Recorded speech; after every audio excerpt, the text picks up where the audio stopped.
प्रश्नक्रमे कहते सत्य जुगरे भगवान शुक्लवर्ण, त्रेतयारे रक्तवर्ण, द्वापरे श्यामवर्ण एवं कलिजुगरे इंद्र नीलमणि परि कांति विशिष्ट गुणज्ञ सारग्राही व्यक्ति माने चारि जुग मध्यरु कलिजुग को विशेष समादर करिथांते। कारण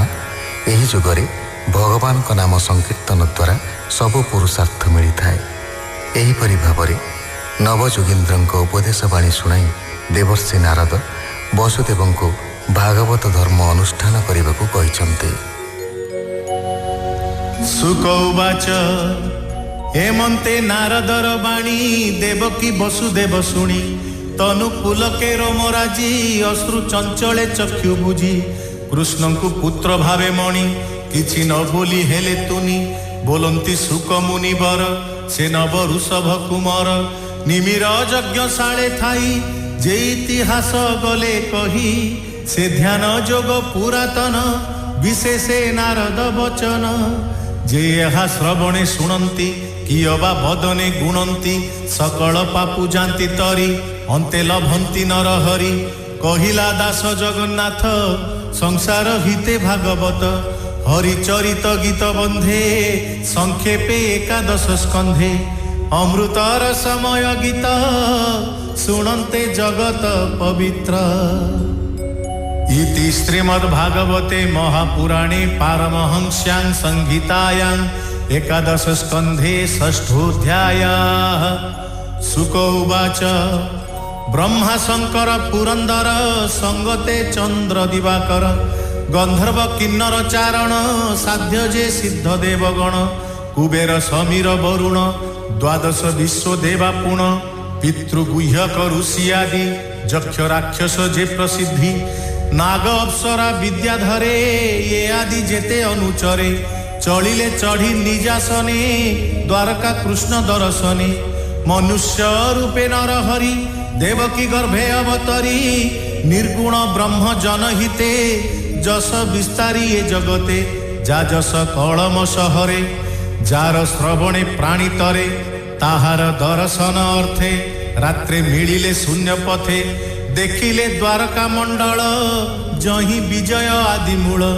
भुवन मंगल श्रीमुख देखिले खंडे भव दुख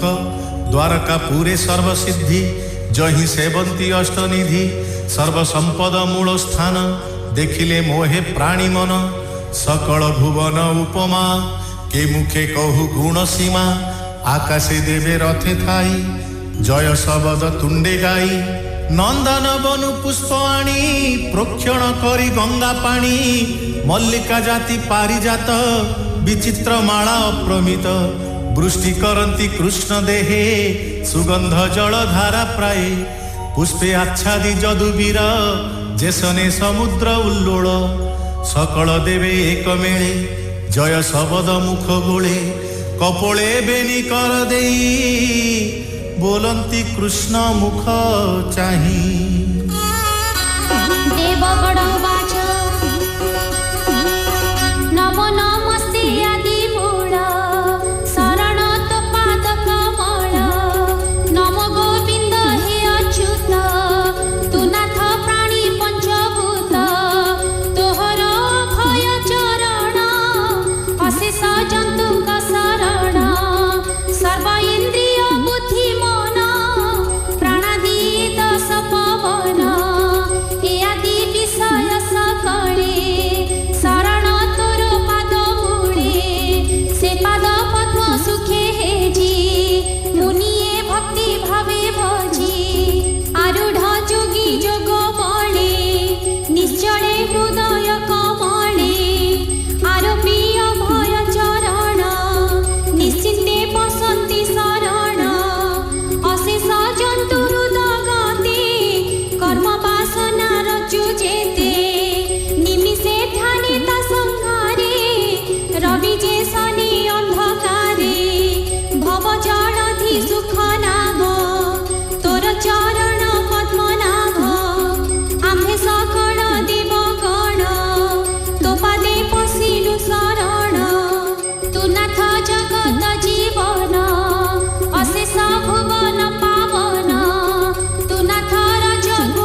অমৃত ধারা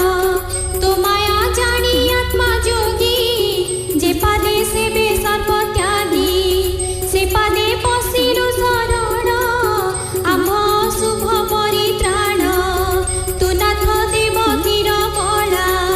তোর হৃদয়ে বনমালা লম্বই পর্যুষিত হই দেখি কমলা ন সহই মনই সপতড়ি প্রায়ে যেন শোভই তোর দেহে তথাপি দেখি তো বদন সপত্নী ভাব ছাড়ি মন নিবেশি তোহর পয়রে কমল মাଳି পূজা করে তোর অভয় পদ্ম পাদ হরাই বিষয় বিষাদ তোহর ত্রিবিক্রম রূপ আম্ভে যে দেখিলু সমীপ তো নাভি কমলু প্রত্যক্ষে চরণ গলা অন্তরিক্ষে কি করি পারে তাহা হেতু অদ্ভুত চিহ্নে ধূমকেতু ব্রহ্মাণ্ডে চরণ বাজিলা সবদে প্রকৃতি কম্পিলা ব্রহ্মাণ্ড ফুটিবা